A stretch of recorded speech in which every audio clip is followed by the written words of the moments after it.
بسم اللہ الرحمن الرحیم۔ صحیح بخاری شریف۔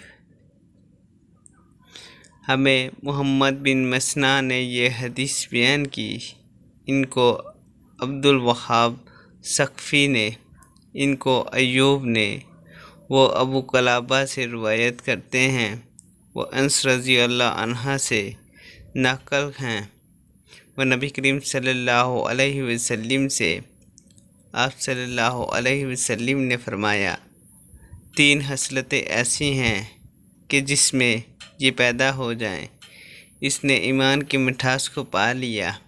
اول یہ کہ اللہ اور اس کا رسول اس کے نزدیک سب سے زیادہ محبوب بن جائیں، دوسرے یہ کہ وہ کسی انسان سے محض اللہ کی رضا کے لیے محبت رکھے، تیسرے یہ کہ وہ کفر میں واپس لوٹنے کو ایسا برا جانے جیسا کہ آگ میں ڈالے جانے کو برا جانتا ہے۔